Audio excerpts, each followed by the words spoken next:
The wind howled across the frozen cliffs of Tarsus 7, carrying shards of ice that stung the skin like tiny needles. Yarrick, the human foreman of the mining colony, pulled his coat tighter and squinted against the white haze. The planet was beautiful in a harsh, frozen way, but it was unforgiving. He had spent years here, guiding miners, keeping them safe, and making sure the company's operations ran smoothly. He thought he had seen everything, but today would prove him wrong. He was checking the eastern canyon, an area where ice formations grew taller than buildings, when he noticed something unusual. A shimmer of movement caught his eye, subtle and strange against the snow. At first he thought it was a trick of the wind or his tired eyes, but then he saw it again. Something was moving, slowly, painfully through the snow. Curiosity and caution warred inside him. Yarrick approached carefully, his boots crunching against the frozen ground. As he drew closer, the shape became clearer. It was not human. It was not alien in the way he had learned to recognize the species of nearby systems. It was a dragon. The creature was small, its scales dusted in frost, wings folded tightly against its body. Its eyes were wide and golden, filled with fear and exhaustion. Behind it, another dragon, larger and with icy blue scales, struggled to stand. And behind them, barely moving, was a smaller dragon, curled up and shivering. Yarrick's heart tightened. He had heard stories of dragons on distant planets, but seeing one, and a family, struggling to survive in this cold wasteland was something else entirely. The dragons did not attack. They did not roar or breathe fire. They looked at him with a kind of desperate hope that Yarrick had never seen before in any creature. He froze for a moment, unsure what to do. His mind raced. Dragons were dangerous. The company had strict rules, no wildlife interaction. But he also knew what the freezing temperatures could do. If he left them here, they would die. The smallest dragon lifted its head slightly and let out a weak, almost human-like whimper. It was a sound that went straight through Yarrick's chest. Memories of his childhood flashed, of his little sister trapped in a snowstorm on the old colony world, crying for help that had never come. He clenched his fists, fighting back emotions he had spent years burying. The large dragon took a careful step forward. Its wings shivered as it tried to balance on the slick ice. It tilted its head and looked at Yarrick as if asking a question. "Will you help us?" Yarrick blinked, unprepared for the silent communication. The dragon's eyes were intelligent, filled with more than fear. They had hope. And it was directed at him. He swallowed hard and spoke softly, even though he wasn't sure they could understand. "I'll help you. But you have to stay calm." The wind tore his words away almost immediately, but the dragons seemed to sense his meaning. The smallest dragon's shivering slowed, and the older dragons edged closer to him, carefully as if testing whether he was a threat. Yarrick looked around. He had to think fast.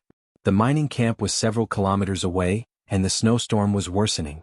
Carrying even one of them would be hard. All three? It seemed impossible. But he couldn't leave them. Not now. Not when their eyes held that silent plea. He knelt down and extended a hand toward the smallest dragon.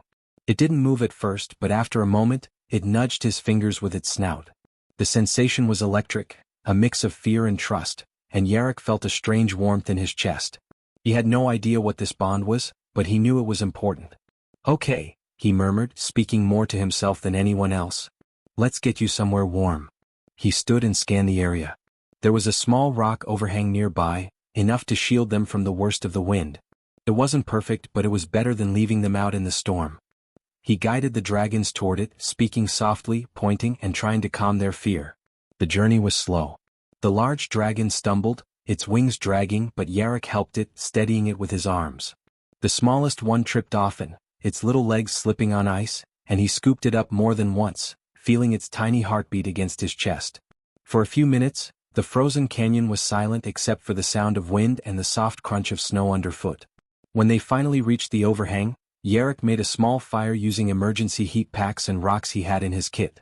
The dragons huddled around, their bodies trembling, but not from fear this time. Cold had taken its toll. He sat beside them, exhausted, and watched as the largest dragon finally lowered its head in a gesture that felt like gratitude. Yarrick didn't know what would happen next. He didn't know if the company would forgive him if they found out. But as he looked into the dragon's golden eyes, he knew one thing clearly: he could not leave them here. And somehow, he had a feeling that helping this frozen dragon family would change his life in ways he couldn't yet imagine. Above the icy cliffs, the wind roared, but inside that small, makeshift shelter, there was a quiet understanding between man and dragons, a fragile beginning of something extraordinary. Yarrick sat beside the small fire, watching the frozen dragons slowly curl up together. Their breaths steamed in the cold air, and the smallest one nuzzled its mother's icy scales for warmth. The sight made his chest ache. He had never felt such a mix of fear, responsibility, and something like wonder. He knew he had to make a choice. Leaving them here would be cruel. They were too weak to survive the storm and too exposed in the open canyon. But helping them was risky. The company would never approve. Dragons were considered dangerous creatures. Employees who sheltered them could be fired, or worse.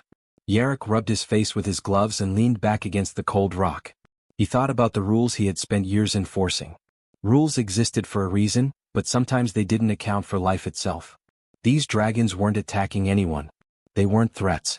They were alive and begging for help, and something inside him refused to ignore that. He remembered his childhood on a far-off colony world. Snowstorms had killed people then too, people he had loved. One memory came painfully into focus. His younger sister, trapped in a blizzard, crying for help. No one came. She had frozen before they could reach her.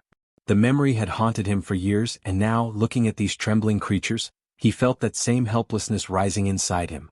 He couldn't let it happen again. Yarrick looked at the largest dragon. Its eyes followed his every move, wary but trusting. The middle dragon huddled protectively over the smallest one, wings slightly open as if shielding it from the wind. And the baby, shivering uncontrollably, peeked up at him with golden eyes so wide and innocent that Yarrick felt a lump in his throat. He shook his head, trying to clear the emotions. "I can't just leave you here," he muttered, almost to himself. He knew the storm would not let up, and if they stayed in this small shelter, the cold would slowly drain their strength. They needed real shelter, warmth, and food. And he was the only one who could give it to them. Decision made, Yarrick rose to his feet and surveyed the frozen canyon. The mining camp was a few kilometers away, a place he had always thought of as safe. It had buildings, heat, food supplies, and people who could help, if he could convince them to trust him. But the journey would be dangerous. The dragons were slow, weak, and the storm showed no signs of letting up.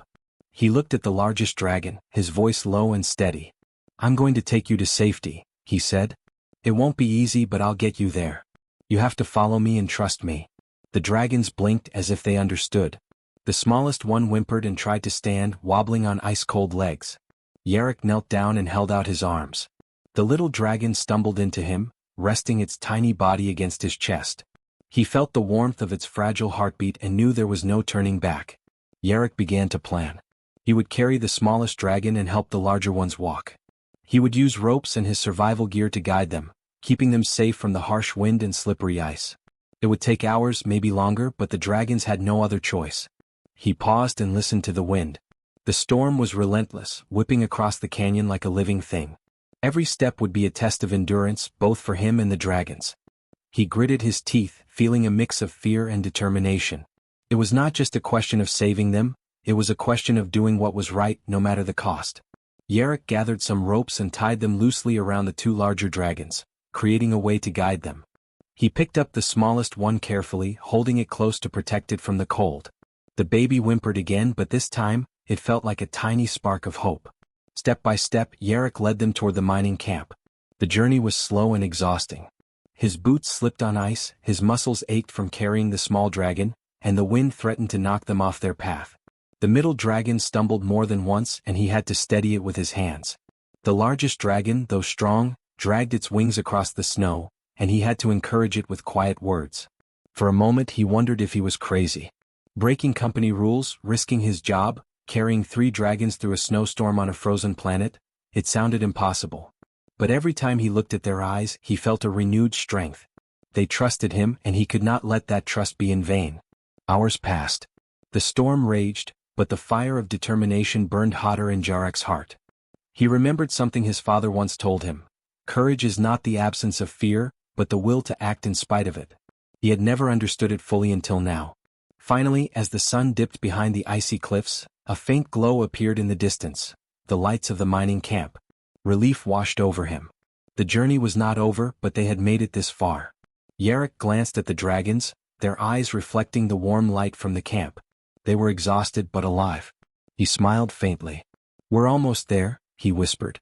"Just a little further and you'll be safe." As they trudged toward shelter, Yarrick felt something shift inside him. Helping these dragons was more than a choice, It was the start of something he could not yet understand. Something big. Something that could change everything.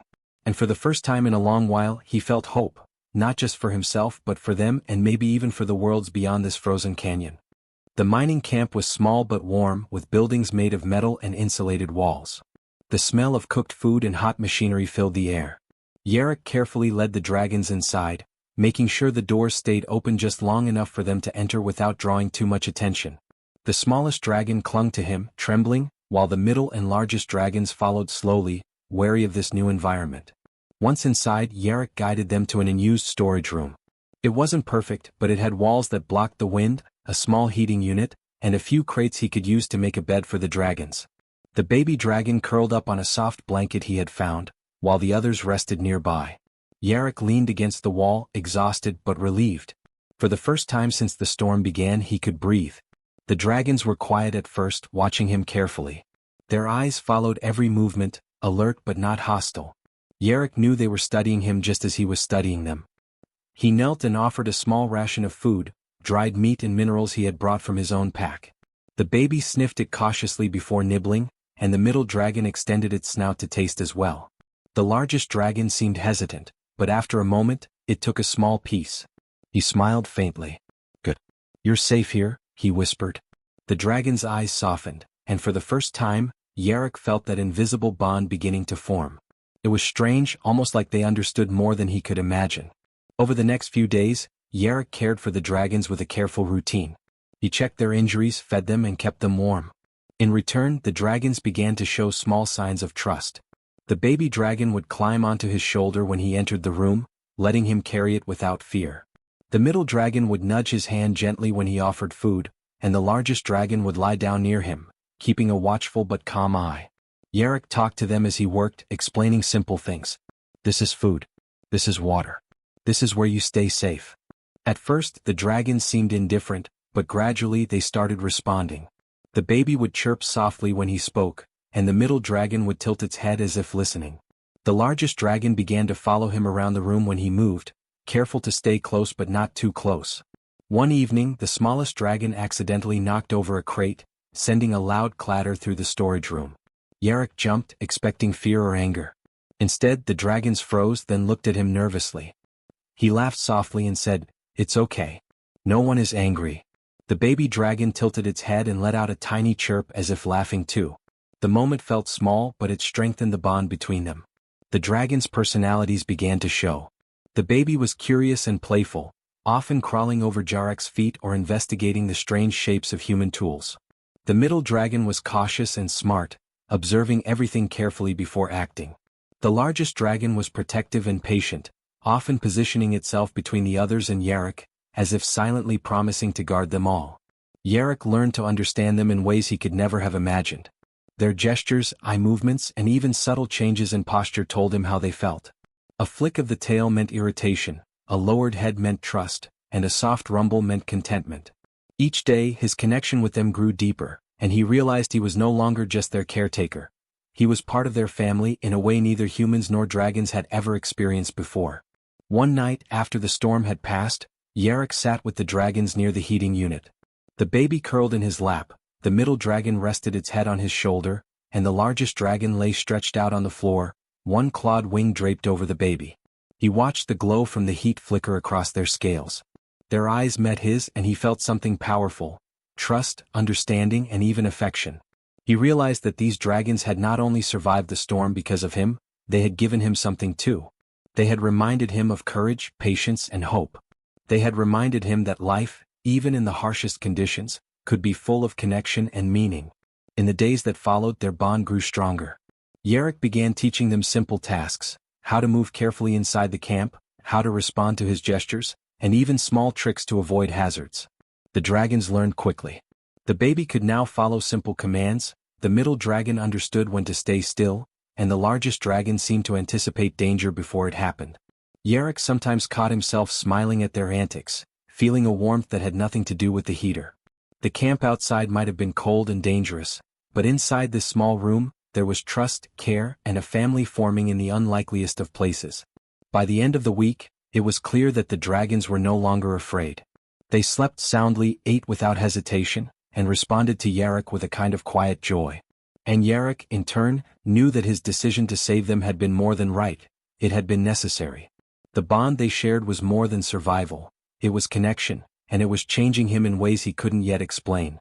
For the first time since the storm, Yarok felt hope. Hope that humans and dragons could coexist, hope that he had made a difference, and hope that this bond, fragile but real, would grow into something extraordinary. Life in the storage room had grown calmer. The dragons were eating well, sleeping soundly, and learning to trust Yarok completely. He had even begun thinking about how to keep them hidden in the camp. But peace never lasted long on Tarsus 7. It started with a message from the mining company headquarters. The terminal in Jarek's office beeped urgently. He opened it and frowned at the words on the screen. Unauthorized wildlife detected. Immediate action required. All personnel must report for inspection. Jarek's stomach twisted. If the inspectors found the dragons, he could lose his job, or worse, be blamed for a disaster. He thought about the dragons sleeping peacefully in the storage room. They had survived a brutal storm with him. Now, that survival could be taken away because of rules he hadn't broken intentionally. He paced the room thinking fast. "I can't let them take you," he muttered. The dragons lifted their heads, watching him carefully. He realized they understood more than he had thought. The way the largest dragon tilted its head, the middle dragon's subtle shiver, even the baby's tiny chirp, they were reacting to his fear. While Yarok worried about the company, another threat appeared from the outside. Long-range sensors picked up a strange energy signature approaching the planet. It was alien ships, sleek, silent, and fast, unlike any humans had encountered in this sector. The dragon's presence must have drawn attention. They carried a unique energy in their bodies, remnants of an ancient power humans barely understood. Yarok realized the aliens were not here for him, they were here for the dragons. The urgency hit him. He had to act and fast. He couldn't hide the dragons forever. They were too valuable, too vulnerable, and too important. The storm outside had passed, but a storm of danger was coming now, one he couldn't ignore. He turned to the dragons. "You have to trust me," he said. "We have no choice. If we stay here, they'll find you." The dragons seemed to understand. The baby nestled against him, and the others prepared themselves, spreading wings slightly as if readying for action. Yarok began planning. They could move to a secure part of the mining camp, the old energy vaults. Thick walls, strong doors, and limited access.